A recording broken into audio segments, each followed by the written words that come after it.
Olá, tudo bem com vocês? Espero que vocês estejam bem. Glória a Deus, Deus abençoe vocês.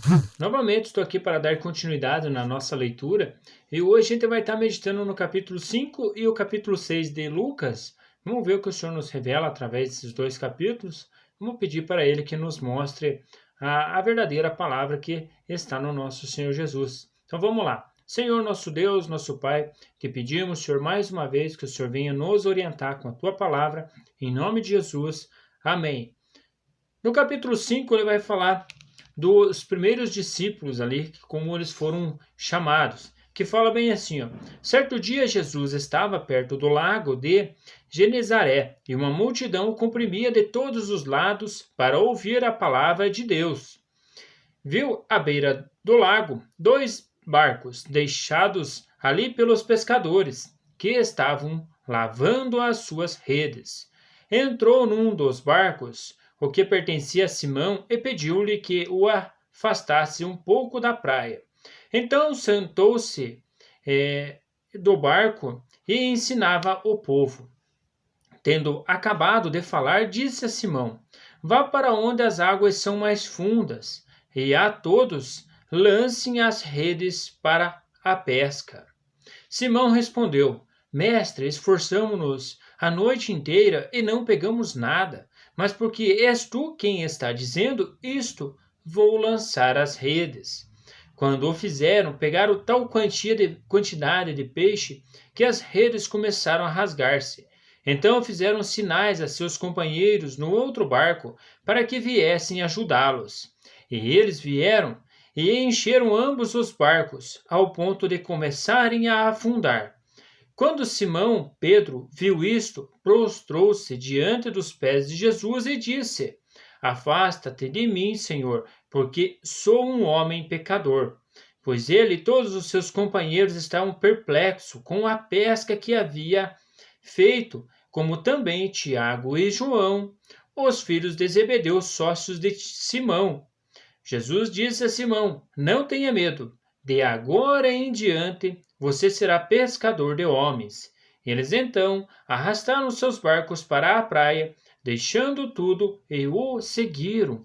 Vale lembrar que aqui eles fizeram uma pesca maravilhosa. Ali o Senhor mostrou para eles, digamos assim, como pescada, para falar desta forma, que eles ficaram assim, digamos, não acreditaram na pesca que tinham feito. E no final Jesus acaba falando para Pedro: Olha, Pedro, você vai ser pescador de homens, pescador de almas, pescadores assim na parte espiritual para Pedro. Mas vale lembrar que até então, Pedro, até Cristo ressuscitar, Pedro não tinha entendido esse detalhe de ser um discípulo dele e ser um pescador de almas para o nosso Senhor. Porque nós vamos ver depois no Evangelho de João que ele vai falar que no final Pedro voltou a pescar de novo e Cristo teve que restaurá-lo ele de novo também mostrando para ele que o ministério dele era um ministério ali de estar falando da palavra, estar convertendo pessoas para o nosso Senhor Jesus e para Deus. Enfim, está ajudando a igreja num todo. Mas enfim, estando Jesus numa das cidades, passou um homem coberto de lepra. Quando viu Jesus, prostrou-se com o rosto em terra e rogou-lhe: Se quiseres, pode purificar-me? Jesus estendeu a mão e tocou nele, dizendo: Quero, seja purificado. E imediatamente a lepra o deixou. Então Jesus lhe ordenou: Não conte isto a ninguém, mas vá mostrar-se ao sacerdote e ofereça pela sua purificação os sacrifícios que Moisés ordenou para que sirva de testemunho. Todavia, as notícias a respeito dele se espalhavam ainda mais, de forma que as multidões vinham para ouvi-lo e para serem curadas de suas doenças. Mas Jesus retirava-se para lugares solitários e orava. Vale lembrar que é bem provável que tinha muitos leprosos ali, e era só realmente os que queriam ser purificados também que Jesus estava purificando. Enfim, a gente vai ver no contexto, no decorrer, que muitas pessoas ali tinham, digamos até no tanque de Berseba, tinha muitos ali enfermos, mas Jesus curou só um. Enfim, vale lembrar que é para aqueles que também têm fé e que querem ser restaurados pelo nosso Senhor. Certo dia, quando ele ensinava, estavam sentados ali fariseus e mestres da lei, procedentes de todos os povoados da Galiléia, da Judéia e de Jerusalém. E o poder do Senhor estava com ele para curar os doentes. Vieram alguns homens trazendo um paralítico numa maca e tentaram fazê-lo entrar na casa para colocá-lo diante de Jesus. Não conseguindo fazer isso, por causa da multidão, subiram ao terraço e o baixaram em sua maca através de uma abertura até o meio da multidão, e bem em frente de Jesus. Vendo a fé que eles tinham, Jesus disse: Homem, os seus pecados estão perdoados. Os fariseus e os mestres da lei começaram a pensar: quem é esse que é essa que blasfema? Quem pode perdoar pecados a não ser somente Deus? Jesus, sabendo o que eles estavam pensando, perguntou: Por que vocês estão pensando assim? Que é mais fácil dizer: Os seus pecados estão perdoados, ou levante-se e ande? Mas para que vocês saibam que o Filho do Homem tem na terra autoridade para perdoar pecados. Disse ao paralítico: Eu digo a você, levante-se, pegue a sua maca e vá para casa. Vale lembrar que Jesus tinha autoridade para fazer o que ele queria. Como ele fala ali, tem poder tem autoridade na terra para perdoar pecados. Vale lembrar que nós vamos ver neste mesmo livro o ladrão da cruz. Vale lembrar que muitas pessoas falam, mas Senhor, mas ele não foi batizado, como é que ele foi salvo, foi para o paraíso? Vale lembrar que Jesus tinha essa autoridade. E outra, também Cristo não tinha morto, não tinha sendo sacrificado ainda, ele estava vivo, os sepulcros não se abriram, enfim, ele não tinha morrido ainda e não tinha ressuscitado. Enfim, vale lembrar, por isso que ele tinha essa autoridade e ele dava para quem ele queria. Vale lembrar que também ele deu ali para o Judas Iscariote, ali foi um dos que traiu Jesus e, aliás, foi um que entregou Jesus ali para os sacerdotes e também Jesus tinha dado autoridade para ele estar expulsando demônios, fazendo curas, e era bem provável que ele tinha feito também. Enfim, por isso que eu vejo assim que essa autoridade Jesus tinha aqui na terra e hoje ele tem através da igreja também. Hoje nós temos essa autoridade através de Cristo, através dele, por isso que ele nos deu, através do Espírito Santo. Mas enfim, todos ficaram atônitos e glorificavam a Deus e cheios de temor diziam: Hoje vimos coisas extraordinárias.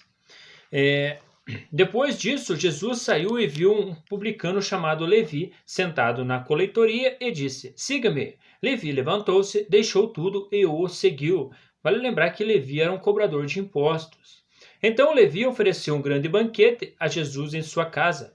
Havia muita gente comendo com eles, publicanos e outras pessoas.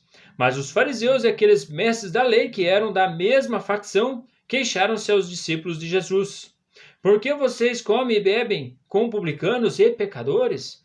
Vale lembrar que eles não se juntavam, não seguiam Jesus, mas eles estavam volta e meia em volta de Cristo ali, querendo ver o que ele estava fazendo, e só interrogando e só atrapalhando o caminho dele.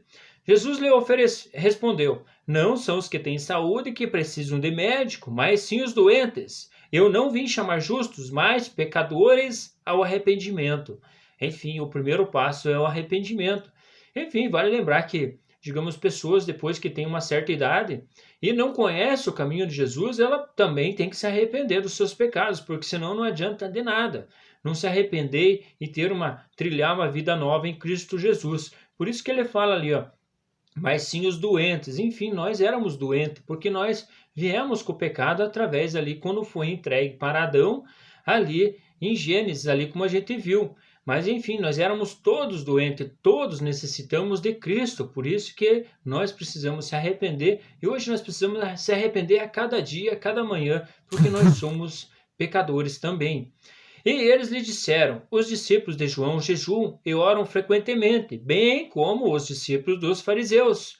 Veja bem, até os fariseus tinham discípulos e jejuavam, mas os teus vivem comendo e bebendo. Jesus respondeu: Podem vocês fazer os convidados do noivo jejuar enquanto o noivo está com eles? Mas virão dias quando o noivo lhes será tirado. Naqueles dias jejuarão. Por isso que Jesus trata aqui como ele é um noivo. E nós, como a igreja, somos a noiva de Cristo. Então lhes contou esta parábola: Ninguém tira um remendo de roupa nova e o costura em roupa velha. Se o fizer, estragará a roupa nova, além dos que o remendo da nova não se ajustarão à velha. E ninguém põe vinho novo em vasilha de couro velha. Se o fizer, o vinho novo rebentará a vasilha, se derramará e a vasilha se estragará. Ao contrário, ponha vinho novo, deve ser colocado em vasilha de couro nova. E ninguém, depois de beber o vinho velho, prefere o novo, pois diz: o vinho velho é melhor. No capítulo 6, ele vai falando sobre o Senhor do sábado, que é ele mesmo, o próprio Cristo. Certo sábado, enquanto Jesus passava pelas lavouras de cereal, seus discípulos começaram a colher e a debulhar de espiga com as mãos, comendo os grãos. Alguns fariseus perguntaram: por que vocês estão fazendo o que não é permitido no sábado? Enfim, se os fariseus estavam perguntando, bem provável que aquela questão não era permitida. Jesus lhe respondeu: vocês nunca leram o que fez Davi quando ele e seus companheiros estavam com fome? Ele entrou na casa de Deus e, tomando os pães da presença, comeu o que apenas aos sacerdotes era permitido comer, e os deu também aos seus companheiros. E então lhe disse: o Filho do Homem é Senhor do sábado. No outro sábado, ele entrou na sinagoga e começou a ensinar. Estava ali um homem cuja mão direita era atrofiada. Os fariseus, os mestres da lei, estavam procurando um motivo para acusar Jesus, por isso observavam atentamente para ver se ele iria curá-lo no sábado. Mas Jesus sabia o que eles estavam pensando e disse ao homem da mão atrofiada: levante-se e venha para o meio. Ele se levantou e foi. Jesus lhe disse: eu pergunto, o que é permitido fazer no sábado, o bem ou o mal? Salvar a vida ou destruí-la? Então olhou para todos os que estavam à sua volta e disse ao homem: estenda a mão. E ele a estendeu e ela foi restaurada. Mas eles ficaram furiosos e começaram a discutir entre si o que poderiam fazer contra Jesus.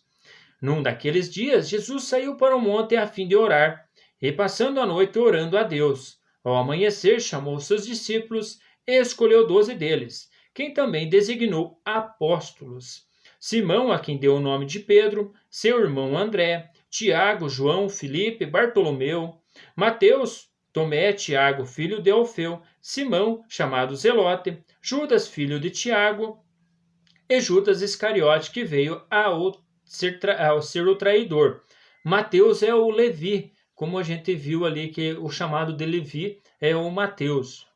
Jesus desceu com eles e parou num lugar plano. Estava ali muitos dos seus discípulos e uma imensa multidão procedente de toda a Judéia, de Jerusalém e do litoral de Tiro e de Sidom, que vieram para ouvi-lo e serem curados de suas doenças. Os que eram perturbados por espíritos imundos ficaram curados, e todos procuravam tocar nele, porque dele saía poder que curava todos. Olhando para seus discípulos, ele disse: bem-aventurado vocês os pobres, pois a vocês pertence o reino de Deus. Bem-aventurado vocês que agora têm fome, pois serão satisfeitos. Bem-aventurado vocês que agora choram, pois haverão de rir.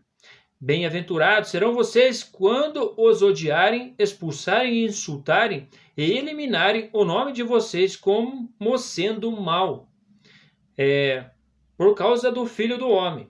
Regozijem-se neste dia e saltem de alegria, porque grande é a sua recompensa no céu.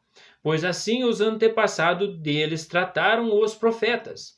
Enfim, ele traz ensinamento aí para a vida eterna, para estar tendo galardão. Enfim, hoje, se a gente começar a falar de Jesus em qualquer lugar que você vá, qualquer lugar que você faz, é só fazer um teste.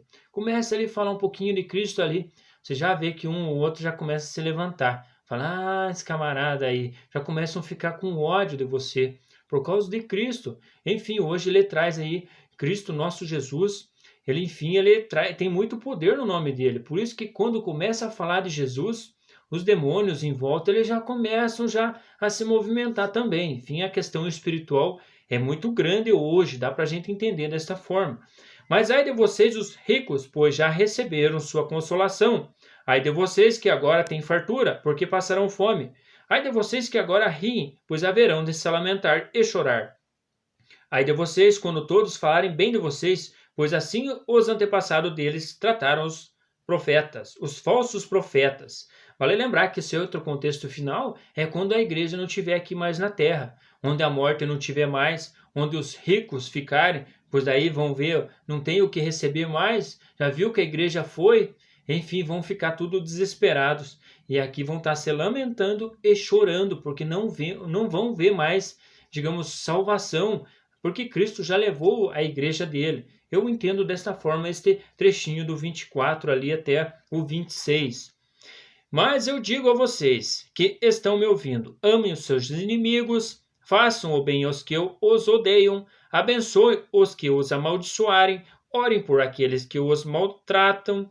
Se alguém bater em você numa face, ofereça-lhe também a outra. Se alguém tirar de você a capa, não o impeça de tirar a túnica. Dê a todo aquele que pedir, e se alguém tirar o que pertence a você, não lhe exija que o devolva. Como vocês querem que os outros lhe façam, façam também vocês a eles. Que mérito vocês terão se amarem os que o amam? Até os pecadores amam os que os amam. E que mérito terão se fizerem o bem àqueles que são bons para vocês? Até os pecadores agem assim. E que mérito terão se emprestarem às pessoas de quem esperam devolução? Até os pecadores emprestam a pecadores, esperando receber devolução integral. Amem, porém, os seus inimigos, façam-lhes o bem e emprestem a eles, sem esperar receber nada de volta. Então a recompensa que terão será grande a vocês, serão filhos do Altíssimo, porque ele é bondoso para com os ele é bondoso para com os ingratos e maus. Sejam misericordiosos, assim como o Pai de vocês é misericordioso. Não julguem, e vocês não serão julgados. Não condenem, e não serão condenados. Perdoem, serão perdoados. Deem, e será dado a vocês. Uma boa medida, calcada, sacudida e transbordante será dada a vocês. Pois a medida que usarem também será usada para medir vocês. Jesus fez também a seguinte comparação: pode um cego guiar outro cego? Não cairão os dois num buraco? Enfim, Jesus aqui ele traz ensinamentos igual no Sermão da Montanha ali em Mateus, como ele fala, aqui também ele está repetindo também. Esse ensinamento para nós estarmos praticando também. O discípulo não está acima do seu mestre, mas todo aquele que for bem preparado será como o seu mestre. Porque você repara no cisco. Deixa eu ver aqui. Isso mesmo. Porque você repara no cisco que está no olho do seu irmão e não se dá conta da viga que está no seu próprio olho? Como você pode dizer ao seu irmão: irmão, deixe-me tirar o cisco do seu olho, se você mesmo não consegue ver a viga que está em seu próprio olho?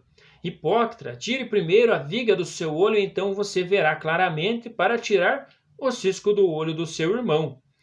Nenhuma árvore boa dá fruto ruim, nem árvore ruim dá fruto bom.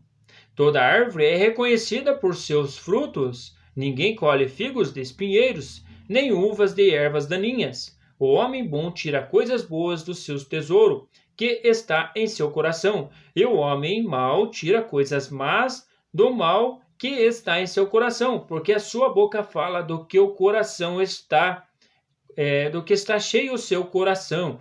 Enfim, por aqui a gente já conhece muitos detalhes a respeito da árvore. A árvore ele trata pessoas também. Enfim, ele está trazendo a respeito do fruto também. O fruto, a árvore boa dá fruto bom.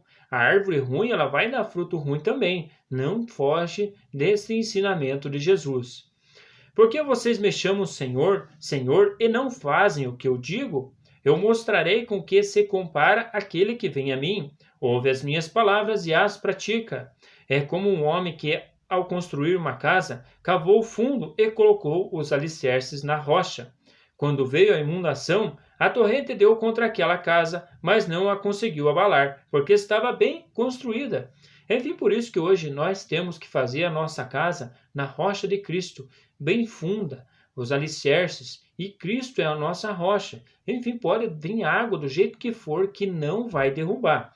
Mas aquele que ouve as minhas palavras e não as pratica, É como um homem que construiu uma casa sobre o chão, sem alicerces. No momento em que a torrente deu contra aquela casa, ela caiu e a sua destruição foi completa. Enfim, não tinha base. E a base é a palavra, é Cristo e é seguir os ensinamentos dele.